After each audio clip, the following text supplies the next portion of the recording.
Syria में असद सरकार का पतन करने वाले अहमद अल शरा पर आजकल सऊदी अरब मेहरबान है।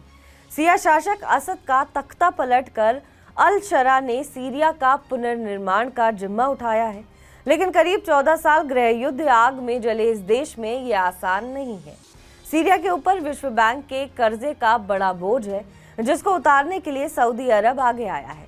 रॉयटर्स के मुताबिक मामले से परिचित 3 लोगों ने बताया कि सऊदी अरब विश्व बैंक को सीरिया का कर्ज चुकाने की योजना बना रहा है, जिससे पुनर्निर्माण के लिए और देश के खराब इंफ्रास्ट्रक्चर को फिर से खड़ा करने के लिए लाखों डॉलर के अनुदान की मंजूरी का रास्ता साफ हो जाएगा।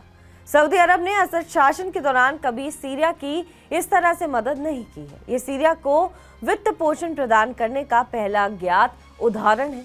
खबरों के मुताबिक सऊदी अरब ने असद शासन के दौरान HTS जैसे संगठनों को पर्दे के पीछे से सपोर्ट किया है।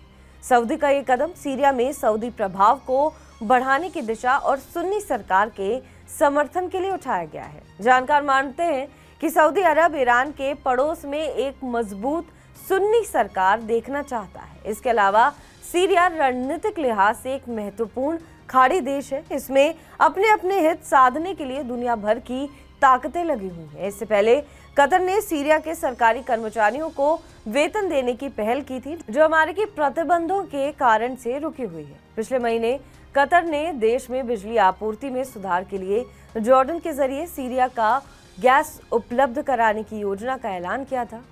सूत्रों ने रॉयटर्स को बताया कि इस कदम को वॉशिंगटन की मंजूरी मिल गई है। हालांकि सीरिया का कर्ज उतारने के लिए सऊदी का अभी कोई आधिकारिक बयान नहीं आया है। सऊदी वित्त मंत्रालय के प्रवक्ता ने रॉयटर्स से कहा कि हम अटकलों पर टिप्पणी नहीं करते, लेकिन जब वो आधिकारिक हो जाते हैं तो हम घोषणाएं करते हैं।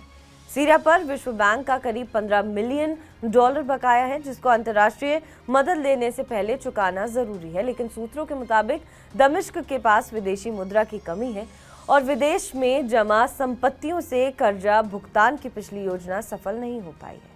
विश्व बैंक के अधिकारियों ने देश के पावर ग्रिड के पुनर्निर्माण में मदद करने के लिए पैसा देने पर चर्चा की है, जो सालों से युद्ध की वजह से बुरी तरह क्षतिग्रस्त हो गया है।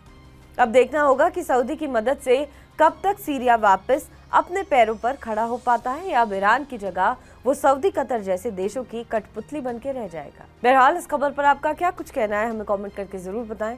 बाकी देश और विदेश की तमाम बड़ी खबरों के लिए आप देखते रहें TV9 डिजिटल।